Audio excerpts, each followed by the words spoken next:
Voilà pour les titres, mesdames, messieurs, bonsoir et bienvenue dans cette grande édition de 20h. Et tout d'abord, le Conseil des ministres s'est réuni en session ordinaire ce mardi 22 avril 2014 dans la salle de délibération au palais de Koulouba sous la présidence du président de la République, Ibrahim Boubacar Keïta. Après examen des points inscrits à l'ordre du jour, le Conseil a adopté des projets de texte, entendu une communication et procédé à des nominations. Dans ce studio, Ibrahim Djombele. Ibrahim, bonsoir. Bonsoir Amadou Sankaré. Avec vous, le contenu de ce communiqué. Tout à fait, mesdames et messieurs, bonsoir. Au chapitre des mesures législatives, sur proposition du ministre de la Justice, des Droits de l'Homme, garde des Sceaux, le Conseil des ministres a adopté un projet de loi portant modification de la loi numéro 96-071 du 16 décembre 1996 portant loi organique fixant l'organisation, les règles de fonctionnement de la Cour suprême et la procédure suivie devant elle. La Cour suprême est régie par la loi organique du 16 décembre 1996 modifiée en 2010 qui fixe son organisation, les règles de son fonctionnement et la procédure suivie devant elle. L'évolution de l'environnement juridique et institutionnel que notre pays a connu au cours de ces dernières décennies a nécessité l'adoption de plusieurs textes législatifs afin d'adapter la Cour suprême au contexte. C'est dans ce cadre que se situe la modification intervenue en 2010 qui a permis de déplafonner les effectifs de la Cour suprême et de renforcer ses capacités. Toutefois, des préoccupations essentielles demeurent, dont notamment les difficultés liées au système de financement de la Cour suprême et de la section des comptes, en particulier les lenteurs procédurales, l'absence de chambres spécialisées au niveau de certaines sections de la Cour suprême, la gestion de l'accroissement remarquable des contentieux. Le projet loi portant modification de la loi numéro 96-071 du 16 décembre 1996 vise à prendre en charge ces préoccupations. Sur proposition du ministre de l'Enseignement supérieur et de la Recherche scientifique, le Conseil des ministres a adopté un projet de loi modifiant la loi numéro 98-067 du 30 décembre 1998 portant statut du personnel enseignant de l'enseignement supérieur. 2. Un projet de loi modifiant la loi 060 du 1er septembre 2000 portant statut des chercheurs. Dans le cadre de ces efforts visant à revaloriser la fonction enseignante, le gouvernement s'est engagé à travers la signature de 2 protocoles d'accord en janvier 2014 à majorer la grille indiciaire du personnel enseignant de l'enseignement supérieur et des chercheurs à compter du 1er janvier 2015 et à leur octroyer une indemnité spéciale d'encadrement pour compter du 1er janvier 2014. L'adoption des présents projets de loi s'inscrit dans le cadre de la mise en œuvre de ces engagements pris par le gouvernement. Au chapitre des mesures réglementaires, sur le rapport du ministre de l'économie et des finances, le Conseil des ministres a adopté un projet de décret modifiant le décret numéro 08-481 PRM du 11 août 2008 fixant l'organisation et les modalités de fonctionnement de la Direction générale des marchés publics et des délégations de services publics. Dans le but de favoriser l'investissement public et d'encourager l'afflux massif de capitaux à travers la simplification, la célérité dans la conclusion et l'exécution des marchés publics, le gouvernement a décidé de mettre en œuvre un certain nombre de mesures. Parmi ces mesures figurent les actions visant à réduire les délais de passation des marchés publics. Le présent projet de décret s'inscrit dans ce cadre. Il modifie l'organisation et les modalités de fonctionnement de la Direction générale des marchés publics et des délégations des services publics en vue de relever les seuils minimums de conclusion et d'approbation des marchés et de relever les seuils de revue a priori des directions régionales et de la Direction des marchés publics et des délégations des services publics du district de Bamako. 2. Un projet de décret portant approbation du marché relatif aux travaux de réalisation des réseaux primaires d'irrigation et de drainage du casier de Sabali-Bougou à l'Office du Niger. Le présent marché s'inscrit dans le cadre de la réalisation du projet d'accroissement de la productivité agricole au Mali, PAPAM, dont l'une des composantes est l'aménagement de 2200 hectares du périmètre de Sabali-Bougou en zone Office du Niger. Il porte sur les travaux de réalisation des réseaux primaires d'irrigation de drainage du casier de Sabali-Bougou. Il est attribué après appel d'offres à l'entreprise Covec Mali pour un montant de 3 milliards 695 millions de francs CFA environ et de l'exécution de 11 mois. Le financement du marché est assuré par la Banque mondiale, et cela dans le cadre du crédit IDA numéro 4751 MLI relatif au financement du projet d'accroissement de la productivité agricole au Mali. 3. Un projet de décret portant approbation du marché relatif aux travaux de réhabilitation de collecteurs P7 le long du cimetière de la Fabougou en commune 4 et de l'aménagement des rues 466 et 492 à la Fabougou en commune 4. Le présent marché est conclu dans le cadre de la réalisation du projet d'appui aux communes urbaines du Mali, PACUM. Il porte sur les travaux de réhabilitation du collecteur P7 le long du cimetière de la Fabougou et d'aménagement des rues 466 et 492 à la Fabougou en commune 4 du district de Bamako. Il est attribué après appel d'offres à l'entreprise BSMCG d'un montant 2 milliards 540 millions de francs environ et un délai d'exécution de 8 mois. Le financement est assuré par la Banque mondiale à travers l'Association internationale de développement IDA. Sur le rapport du ministre de la décentralisation et de la ville, le Conseil des ministres a adopté un projet de décret déterminant les modalités d'élaboration, de mise en œuvre et de suivi et évaluation du contrat plan État-région ou district.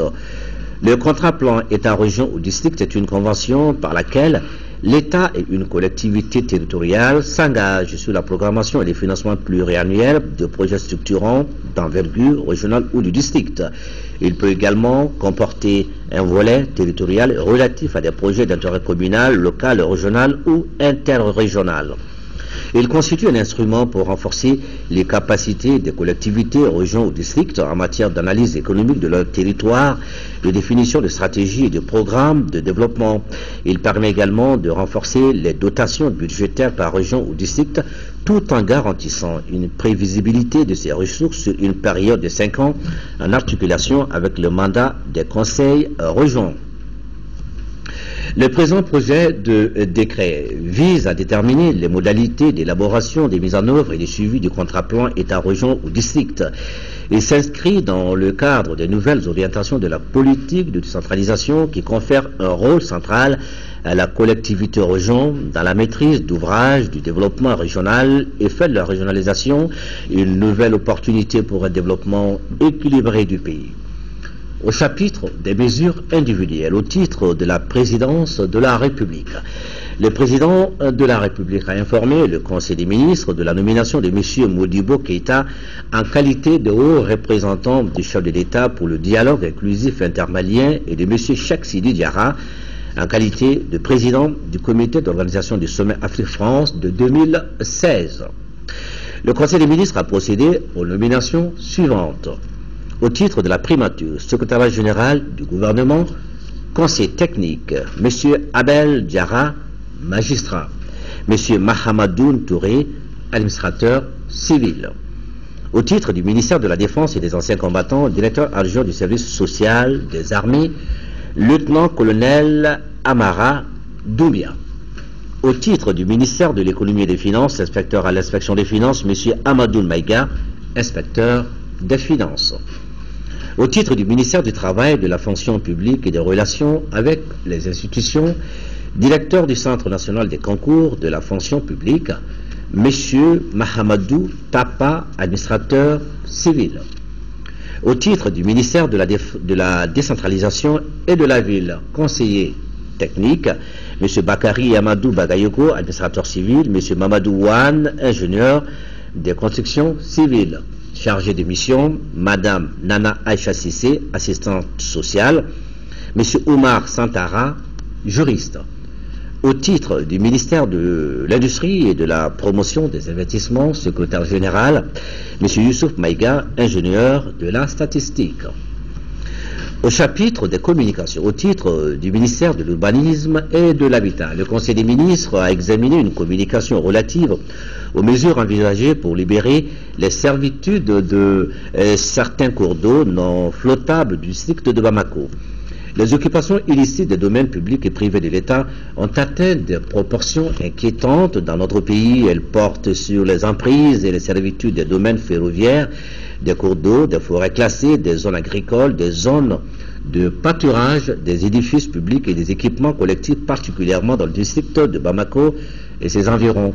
Les occupants Les occupations des servitudes de marge latérale se rapportant aux cours d'eau flottables et non flottables qui sont incompatibles avec la politique de planification et de maîtrise du développement urbain sont dans la plupart des cas à l'origine de nombreuses inondations hivernales.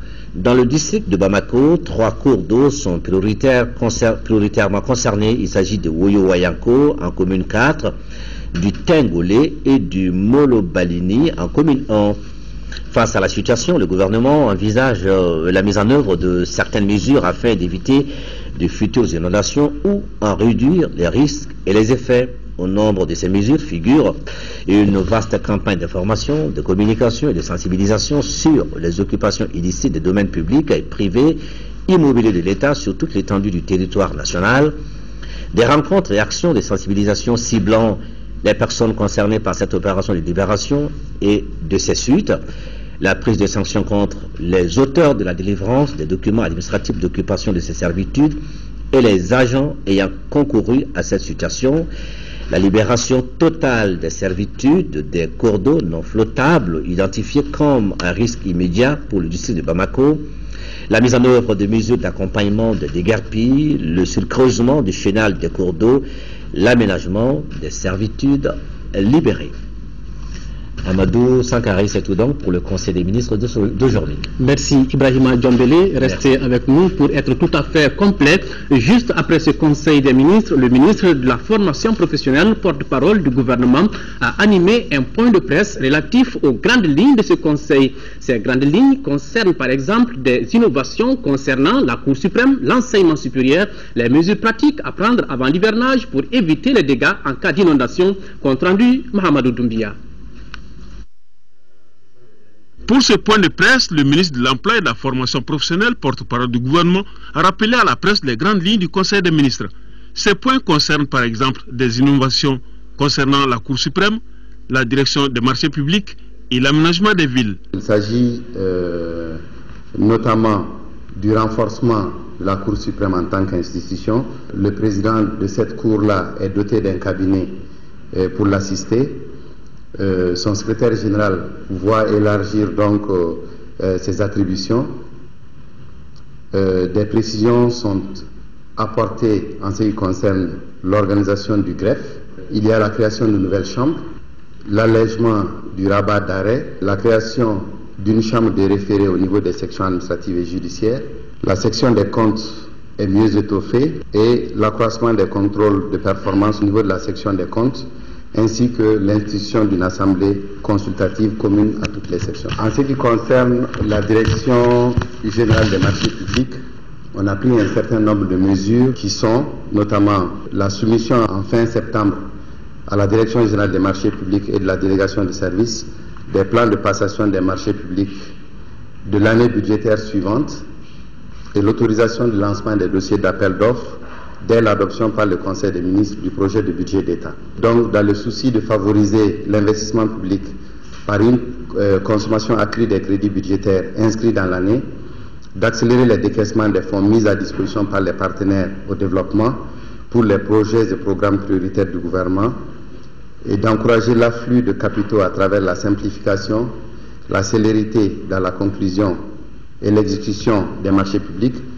Donc, on a pris ces mesures-là, dont j'ai parlé de la première. La deuxième mesure, c'est l'élimination des doublons résultant de la double revue des projets financés par les partenaires techniques et financiers. Donc, l'État fait ça et les partenaires aussi font la même chose. Le relèvement des seuils minimums et d'approbation des marchés. La réduction du nombre de visas actuellement nécessaires à l'approbation des marchés et la réduction des délais administratifs de passation des marchés. Donc, essentiellement, ce qui s'est passé, c'est que la modification consiste à relever de 50 millions de francs CFA le seuil de revue a priori de la sous-direction qui s'appelle marché et convention de délégation de services. Donc, ça passe de 250 millions à 300 millions. Ça, c'est ce qui concerne les marchés de travaux. Et ça augmente de 25 millions pour les prestations intellectuelles, donc qui passent de 75 millions à 100 millions. Concernant l'enseignement supérieur, des indemnités spéciales d'encadrement seront prévues en lieu et place des heures supplémentaires et en fonction des statuts. À l'issue des discussions avec les deux syndicats principalement, le SUNESIP et la Section nationale du SNEC, deux protocoles été signés le 27 janvier 2014 et le gouvernement a pris des engagements, la majoration de la grille indiciaire du personnel enseignant de l'enseignement supérieur et des chercheurs. Donc le gouvernement s'est engagé à augmenter de 10%, dont 5% en 2014 et 5% en 2015. Et le gouvernement a accepté aussi l'octroi d'une indemnité spéciale, ça c'est important, une indemnité spéciale d'encadrement à compter du 1er janvier 2014, dont le taux varie de 125 000 francs CFA à 75 000 en fonction des catégories, donc assistants, chercheurs, chercheurs assistants, etc. Et cette indemnité spéciale d'encadrement qui est donc instituée en lieu et place des heures supplémentaires, avec l'institution donc de cette indemnité spéciale d'encadrement, l'État devrait faire une économie de 1,5 milliard annuellement sur les 5 milliards qu'il consacre donc chaque année aux heures supplémentaires dans les universités et dans les grandes écoles. Chaque année, des inondations menacent les populations logées pour la plupart dans des lits de margots ou du fleuve ou dans des bas-fonds. Pour parer à toute éventualité, un contrat-plan État, région et district sera exécuté et des aménagements de servitudes seront faits pour éviter d'avoir des victimes durant l'hivernage, y compris des déguerpissements. Lors des inondations de l'année dernière, il y a eu des pertes en vies humaines, il y a eu énormément de pertes matérielles aussi. L'État a pris les dispositions pour pouvoir éviter cela. Et il s'agit de prendre des dispositions, notamment de déguerpissement sur les servitudes. Donc les gens ne seront plus autorisés à rester dans les lits des marigots. Les occupations illicites des domaines de l'État sont devenues un phénomène courant et inquiétant dans notre pays, notamment en ce qui concerne certains cours d'eau non flottables du district. Pour éviter ces inondations, il y a un certain nombre d'actions qui vont être mises en œuvre dans les plus brefs délais, notamment une vaste campagne d'information, de communication et de sensibilisation sur les occupations illicites sur toute l'étendue du territoire national. Il y a des prises de sanctions contre les autorités et les agents fautifs impliqués. Vous savez que dans certains cas, les personnes qui ont occupé illicitement ces servitudes avaient les papiers en règle. Ils avaient des papiers que l'administration avait donnés. Donc, souvent, ce qui s'est passé, c'est qu'on fait déguerpir ces gens-là, mais des sanctions n'étaient pas prises par rapport à l'administration qui leur a fourni ces faux documents, on va dire. Le déguerpissement est programmé pour s'achever avant le démarrage de l'hivernage. Les zones concernées, il y a Wayawayanko, Taliko Recasement rive droite, Bougoudani, Sebeninkoro, Lafiabougou, Koda, Djikorani Para. En commune, vous avez Molobalini, vous avez Bankoni, et Bankoni Sikoro, vous avez l'hippodrome spontané et hippodrome extension, entre autres. Vous avez Tingolé, tout ça c'est en commune. Et vous avez Farakoba. En réponse aux questions des journalistes, le ministre a rassuré que ce type d'exercice de compte rendu et d'information sera toujours fait en fonction des besoins. Direction Assemblée nationale, là-bas, les 18 membres de la Haute Cour de justice ont élu aujourd'hui Abdraman Niang et Mamadou Habib Diallo, respectivement président et vice-président de l'institution, suivant cette cérémonie de vote avec Ramata Konaté. Oui. Oui. Oui. Élu par les 18 membres qui composent la Haute Cour de justice, Abdourahmane Niang conduira désormais les destinées de la 6e institution du Mali pendant 5 ans. Il place son mandat sous le signe de la responsabilité. La Haute Cour de justice est chargée de juger les plus hautes autorités, dont le président de la République et les membres du gouvernement, en cas de haute trahison et autres délits. Au regard de cette mission, le nouveau président s'est tout d'abord prononcé sur une rumeur qui circule depuis un certain temps. Il faudrait qu'on évite l'amalgame de dire, de penser même que cette cour a été instituée cette année à cause d'un cas particulier. Il s'agit d'un cheminement institutionnel normal. La 6e institution de l'État qui est à la haute cour n'a jamais été installée. S'il y a des cas particuliers, ça ne peut être considéré que comme un hasard. Juste après son élection, le président Niang s'est entretenu avec la presse sur le fonctionnement de l'institution qu'il dirige désormais. La Haute Cour de justice est composée de 18 membres, mais elle est assistée par la Cour suprême qui désigne ce qu'on appelle la commission d'instruction. Et la commission de justice est composée de 5 membres, des magistrats choisis par la Cour suprême. C'est eux qui mènent les enquêtes, c'est eux qui conduisent toute l'instruction. Si Abderrahmane Niang était le seul candidat à la présidence, au poste de vice-président, ils étaient 3, mais 2 se sont retirés pour des raisons diverses. Mahamadou Habib Diallo de l'Alliance pour le Mali, APM, se retrouva alors seul pour le poste de vice-président. Il a été élu 16 voix pour et 2 bulletins nuls. Les 2 nouveaux dirigeants de la Haute Cour de justice sont allés faire un compte-rendu de ce scrutin au président de l'Assemblée nationale. Issaka Sidibé les a assurés de son soutien pour doter l'institution d'un siège, comme c'est le cas pour les autres institutions de la République. Comme vous l'avez constaté dans ce reportage, c'est le doyen Abderrahmane Niang qui est le président de la Haute Cour de justice.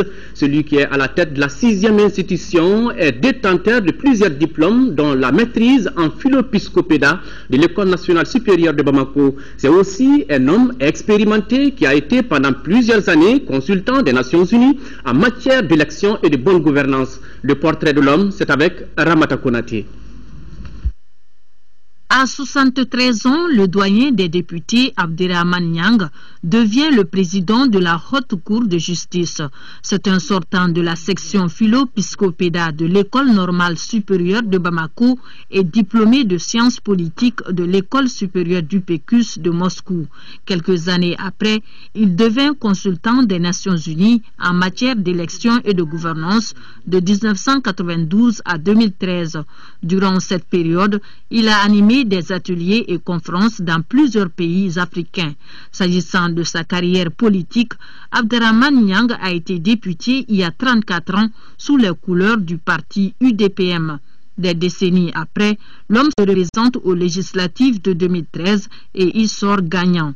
Le député élu de Téninkou signe ainsi son retour à l'Assemblée nationale, cette fois-ci sous les couleurs du parti Rassemblement pour le Mali, RPM. Côté social, le président de la Haute Cour de justice est marié et père de 10 enfants. Sociable, humble, Abderrahmane Niang est visiblement bien entouré par ses parents et proches. Il parle les langues étrangères telles le français, l'anglais et le russe. En plus du peul sanguinel, le doyen Niang s'exprime bien en bambara. Autre institution, autre élection, consolider l'unité des musulmans et accompagner les autorités maliennes pour la réconciliation nationale, voilà les priorités du nouveau président du Haut Conseil islamique du Mali, Mahamoud Dicko, qui a été réélu à la tête du Haut Conseil islamique pour un mandat de 5 ans. Le 2e congrès, qui a pris fin hier, recommande la mise en application du Code de la famille et des personnes. Moïse Traoré était à la clôture de cette cérémonie.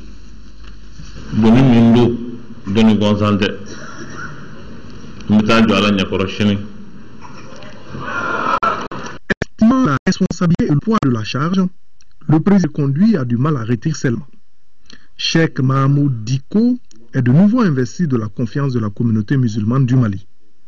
L'agenda reste laïque et républicain et il ne saurait y avoir de minorité au Mali. L'imam de Badalabougou a obtenu 59 voix contre 27 pour Tierno Adi Oumar Thiam de la Ligue de la Tidania. 13 abstentions ont été constatées. La priorité, c'est d'abord consolider l'unité des musulmans et ensuite aller accompagner les autorités vers l'essentiel aujourd'hui pour notre pays qui est la réconciliation nationale et la consolidation de l'unité et la paix. Le nouveau bureau exécutif de 45 membres compte 5 femmes. Si le candidat Thierno Adioumar Thiam n'était pas à la cérémonie de clôture, il est reconduit au poste de premier secrétaire à l'information. Le changement, c'est d'abord, il y a eu une grande ouverture pour que toutes les sensibilités puissent vraiment se retrouver au sein des organes du Haut Conseil islamique. Mais quel qu'il soit, on ne peut pas, un bureau, quelle que soit votre volonté, vous ne pouvez pas y mettre tout le monde. Le deuxième congrès du Haut Conseil islamique a présenté une série de recommandations. Ainsi, les érudits souhaitent la mise en application du Code de la famille et des personnes, particulièrement en son volet relatif au mariage religieux. De même, les congressistes demandent l'assouplissement des conditions de participation au pèlerinage à la Mecque et la réglementation des prêches religieuses. Le président me dit de vous dire, permettez-moi cette redondance, que le Haut Conseil islamique bénéficiera de l'appui permanent et inconditionnel et de l'accompagnement de l'État malien. وفي ذلك فليتنافس المتنافسون صدق الله العظيم.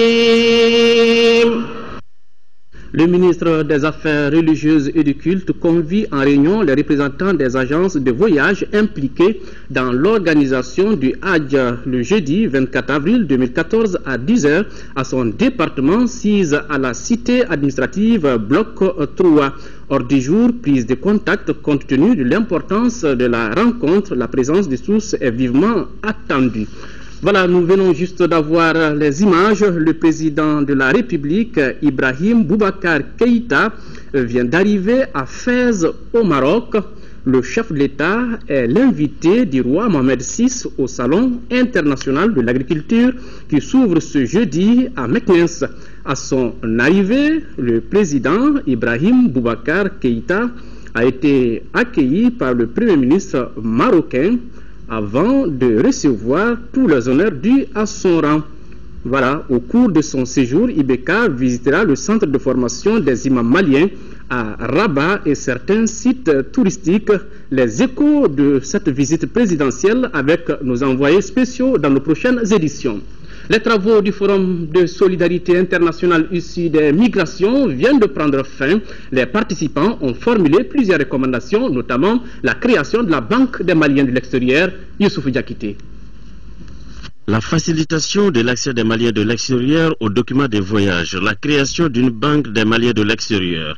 Voilà certaines des principales recommandations, des recommandations formulées par les participants au forum. Malgré les problèmes au niveau des pays d'accueil, ils sont quand même en train de s'organiser afin que dans le cadre du co-développement, ils puissent mutualiser les actions et développer les pays à partir de leur base. Nos préoccupations ont été prises en compte.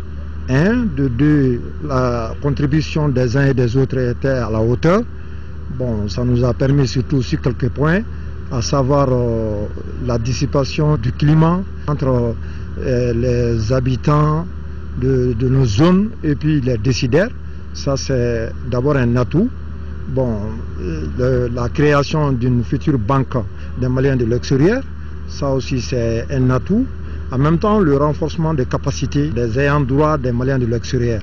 Le renforcement des capacités, pourquoi? Parce que dans ces zones-là, dans les contrées de Diafounou, de Djombourou, Batama, on est obligé souvent de chercher des électriciens, des plombiers, des carrières, des agriculteurs ailleurs pour venir travailler dans ces zones. Le gouvernement mettra tout en œuvre pour l'exécution et le suivi correct des recommandations formulées. Étudier la question du co-développement pour formuler des recommandations très pertinentes. Dans ces remerciements, je voudrais insister particulièrement sur les remerciements à l'endroit du forum, parce que l'initiative de ce forum est partie du forum. Quand ils nous l'ont proposé au niveau du département, nous avons estimé que ça cadre parfaitement avec les missions de notre département. Plus de 430 milliards de francs CFA, c'est la contribution des Maliens de l'extérieur à l'économie nationale. C'était en 2012, ce qui constitue une source de motivation pour le respect des doléances évoquées.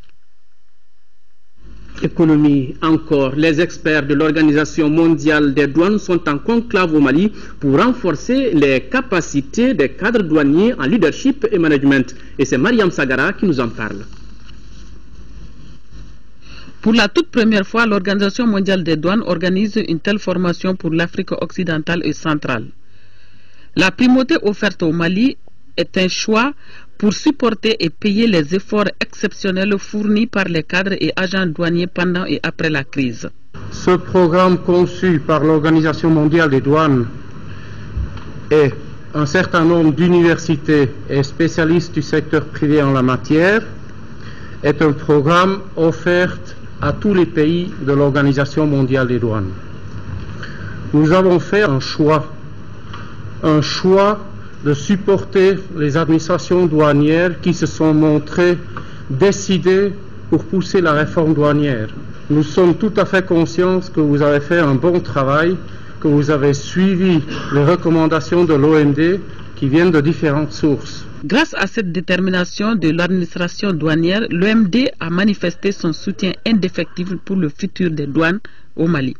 La Direction générale des douanes du Mali apprécie tous les efforts consentis par l'Organisation mondiale des douanes dans le domaine du renforcement des capacités au travers de la formation des ressources humaines qui, comme vous le savez, doit être l'un des axes majeurs de la stratégie de modernisation de toute administration douanière qui veut être performante. La présente session de formation, dont le thème est plus que d'actualité, en effet, elle permettra aux cadres qui y participent d'améliorer le management et la performance de la douane dans un contexte où les demandes des pouvoirs publics à l'endroit des administrations douanières se font de plus en plus pressantes pour obtenir d'elles une meilleure qualité de service rendu. Les cadres sélectionnés pour suivre cette formation vont développer leurs compétences, leur créativité et leur leadership pour une douane performante et moderne.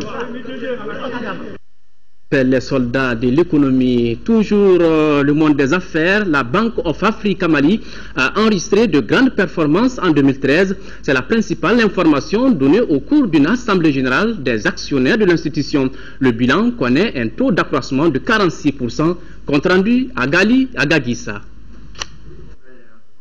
Cette assemblée générale ordinaire se tient au moment où la Bank of Africa souffle ses 30 bougies. Elle est un espace d'échange entre administrateurs et actionnaires de l'institution bancaire qui viennent justement de se pencher sur le bilan financier et les résultats au titre de l'année 2013. Le total du bilan de la banque s'est accru de l'ordre de 46% entre décembre 2012 et décembre 2013, s'établissant désormais au seuil historique de 312 milliards de francs CFA contre 214 milliards un an plus tôt.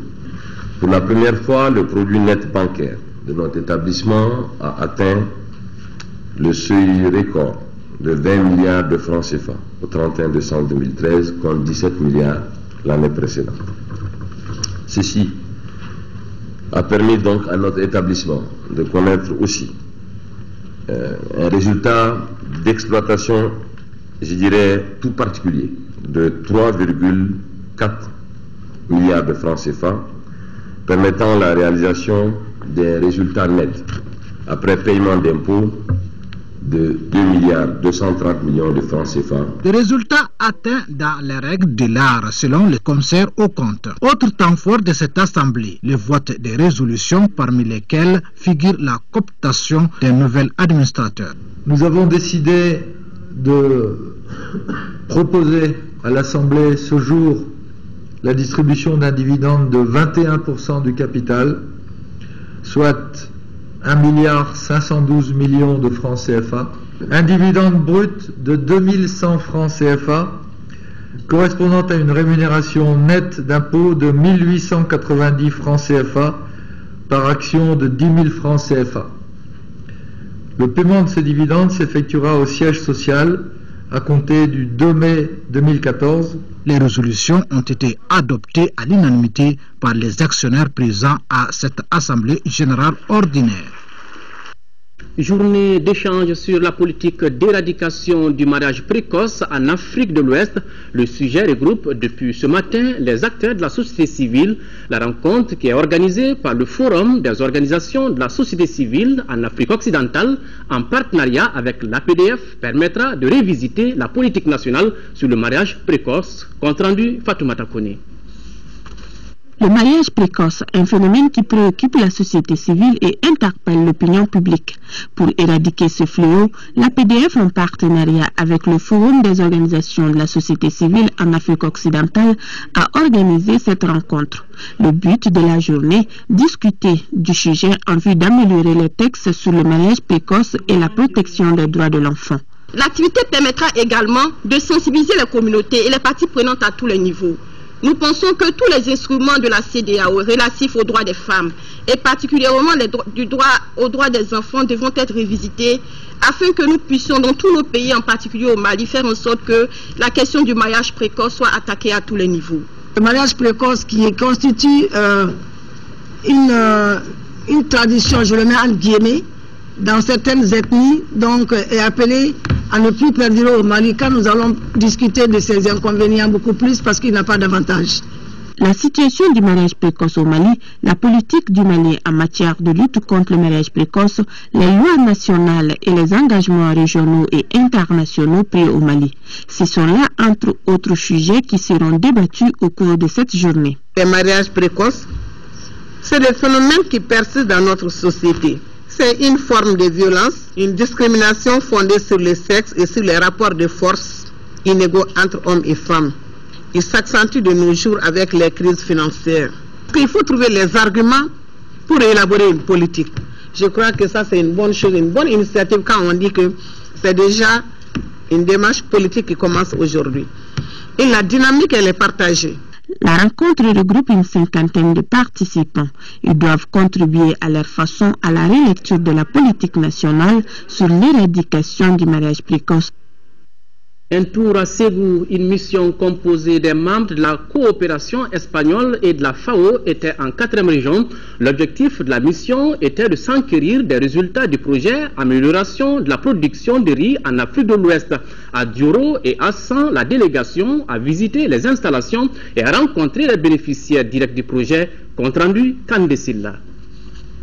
Visite et échange avec les femmes étiveuses et les paysans sémenciers de Dioro. Il s'agit à travers cette mission conjointe de la coopération espagnole et de la FAO de s'enquérir des impacts du projet Amélioration de la production du riz en Afrique de l'Ouest à Prao. Les deux structures ont bénéficié du projet pour la coopérative des femmes étiveuses de 15 kits étiveuses, un aire de séchage clôturé comprenant un magasin de stockage. L'espace sert également de siège à la coopérative qui mobilise 170 membres autour des activités d'étivage du riz. Quant aux paysans regroupés au sein de la coopérative Sikurasso, ils ont bénéficié dans le cadre de l'APRAO d'une batteuse, une trieuse vanneuse et d'un stock important d'engrais et de semences. C'est grâce à eux aujourd'hui que nous avons passé du rendement 1 tonne 600 à 2 tonnes voire 3 tonnes à l'hectare. Grâce à leur appui. Et grâce à eux également, nous avons pu faire répondre à un appel d'offres. L'appel d'offres, nous avons eu un contrat avec le CCL, le Comité international de la Croix-Rouge, qui nous a demandé de leur fournir 138 tonnes de KO et 30 tonnes de DM16.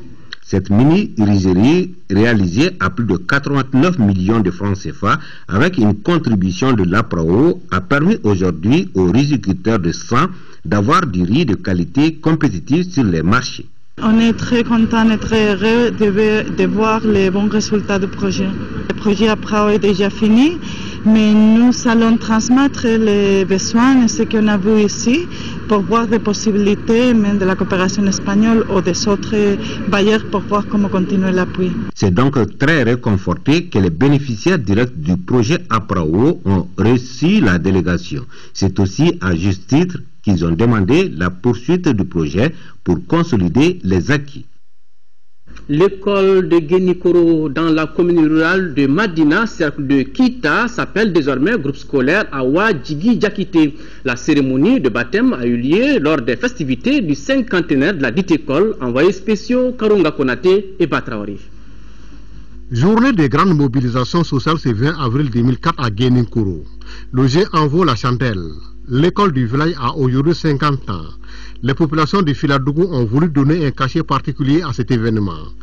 Ce au regard de l'extension qu'a connu cet établissement de sa création à maintenant. Créé en 1964 avec seulement une salle de classe construite en banco, la petite école a grandi au fil des années et comprend aujourd'hui un premier cycle et un second cycle, soit au total 12 salles de classe, toutes construites en dur.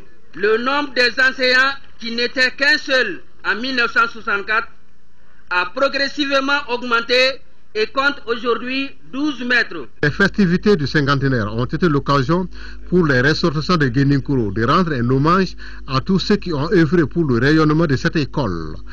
Parmi ces derniers figure Feu Philippe Diarra, premier instituteur et premier directeur de l'école.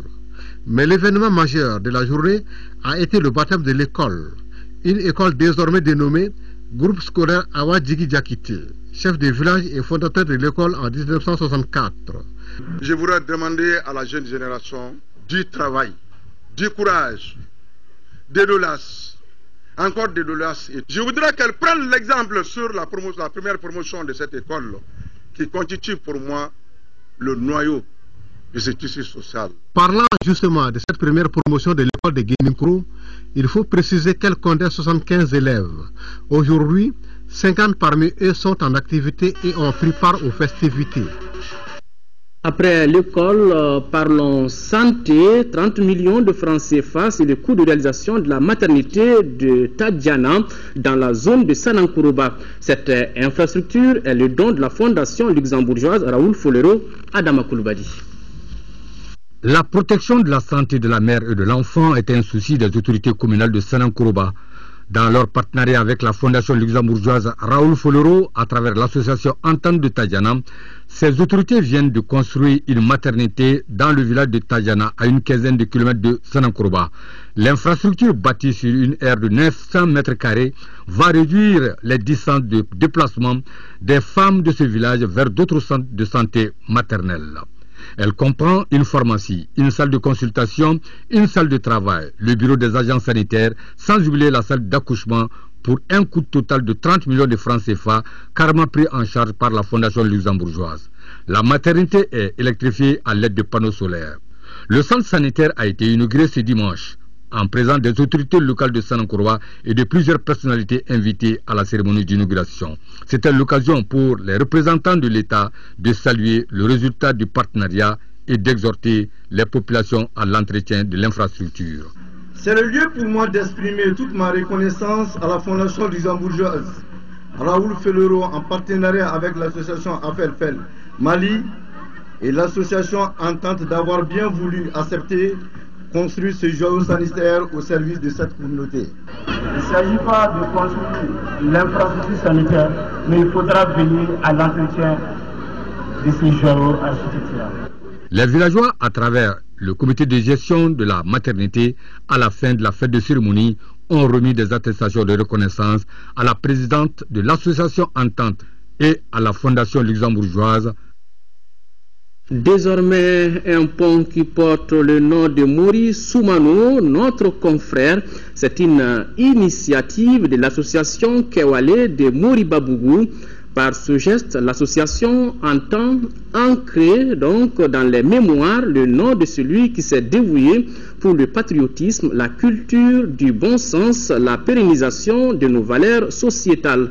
Les aménagements du collecteur naturel de Dogobala doivent permettre de stopper les inondations qui ont fait des dégâts dans les années précédentes dans cette localité. Alors, Maurice Soumano, une véritable mémoire vivante de notre culture, tient bon Maurice Soumano.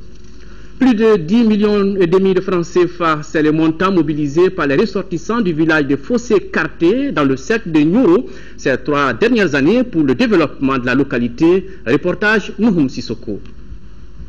L'association chorale des ressortissants de Fossé-Carta a pour vocation le développement économique, social et culturel de son terroir.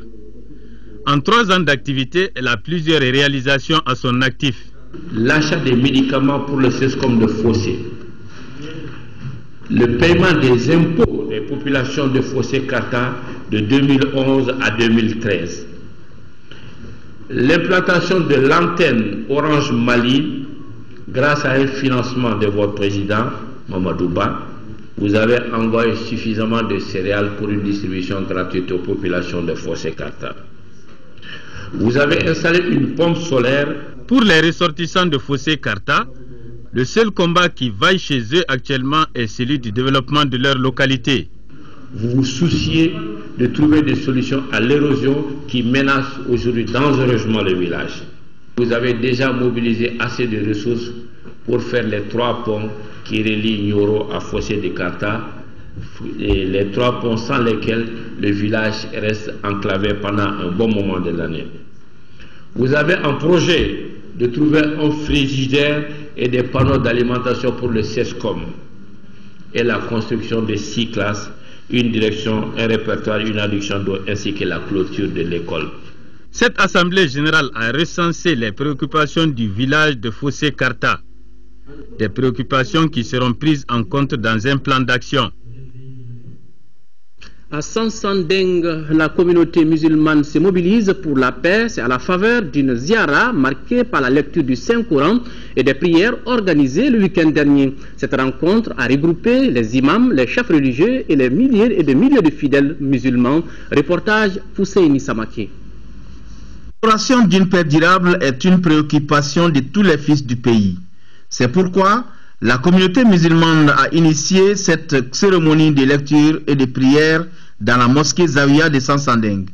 Des milliers de fidèles venus du Mali et d'autres pays de la sous-région ont pris part à ces rendez-vous de Sansandeng.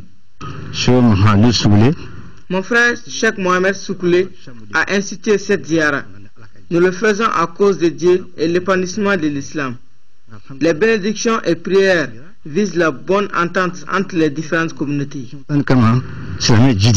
L'entente et la cohésion entre les communautés selon les prescriptions du Saint-Coran étaient au cœur des prières pour un Mali de paix durable. La ziara permet surtout d'implorer le Seigneur pour la paix. Le pays vient de traverser une période difficile. Donc, le devoir de tout bon croyant est de s'investir pour la recherche de la quiétude. C'est pourquoi le Saint-Coran a été lu 56 fois à Sansandeng. Nous voulons la paix au Mali et en Afrique. Cette ziara est la 18e du genre organisée par les Amalis de Sansandeng. Sport athlétisme, la 13e édition du Grand Prix Confédération africaine d'athlétisme de Bamako a été courue cet après-midi au stade Modibo Keïta. Sur la particularité de cette édition a été la participation des athlètes d'une dizaine de pays africains, notamment la Botswanaise Amonte Menso, meilleure athlète africaine des 10 dernières années. Sur le plan local, 2 nouveaux records ont été battus. Abdul Karim Kaba. Le meeting Grand Prix de Bamako a comblé les attentes après 2 ans d'absence.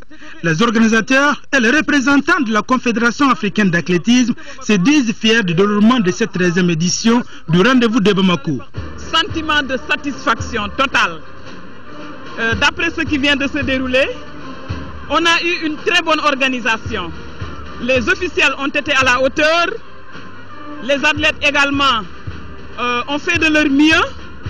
Les performances ont suivi. Si on continue dans cette lancée, le meeting de Bamako retrouvera son niveau d'antan et arrivera au niveau golden. Sur le plan technique, j'ai remarqué que nos athlètes sont sur une pente ascendante, et que ce soit les athlètes qui ont participé à la série A que les athlètes de la série B. Je crois que le fossé qui existait entre les athlètes africains d'un certain niveau et nos athlètes, ce fossé est en train d'être comblé un peu. Avec plus de 100 athlètes nationaux et internationaux, les concurrents ont donné le meilleur d'eux-mêmes. C'est pourquoi sur le plan local, 2 nouveaux records ont été établis. Dinabou Dante sur 400 mètres et Oumoundjara sur 800 mètres en 2 minutes 9 secondes. Les autorités maliennes ne peuvent qu'être satisfaits.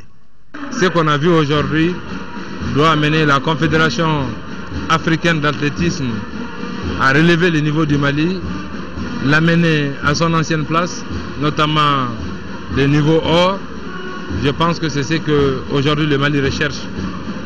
Mais au-delà de cela, c'est de dire aussi que c'est la preuve, 10 nations sont là aujourd'hui. C'est de dire aussi que le Mali est désormais un pays fréquentable. Et je pense que c'est un aspect aussi qui quand même est positif. Les participants se sont mesurés dans 10 épreuves, en hommes et dames. C'est sur cette bonne note d'ambiance que s'est déroulé le meeting Grand Prix de Bamako. Rendez-vous l'année prochaine pour la 14e édition.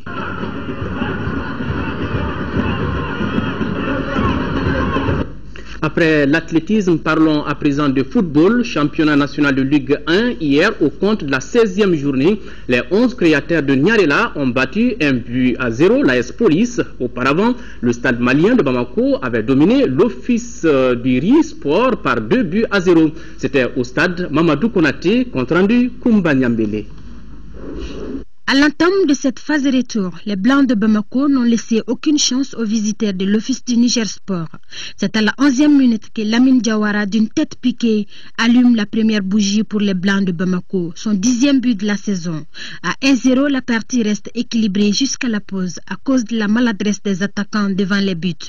La seconde période voit le pressing des pensionnaires de Sotiba. 63e minute, Gouné Nyangando, entrée en cours de jeu, double la mise pour les stades. Avec cette réalisation, le jeune stadiste réussit son baptême du feu au sein de l'équipe première de Sotiba. Si les joueurs ont du talent, quel que soit leur âge, je vais les faire jouer si je les sens capables d'être utiles à l'équipe.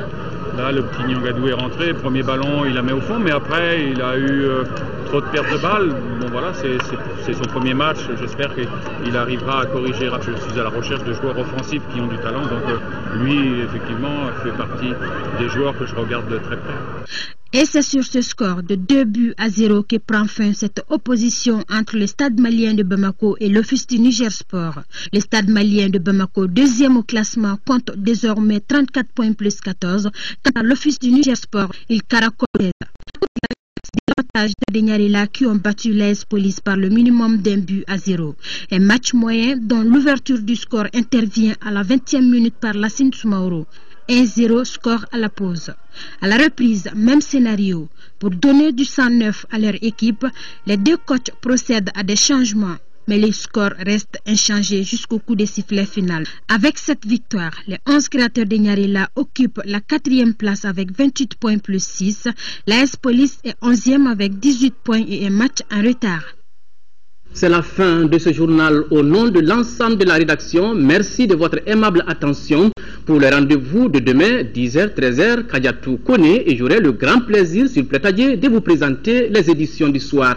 D'ici là, vous pourrez revoir ces informations sur notre site www.ortm.ml. Au revoir et qu'Allah bénisse le Mali.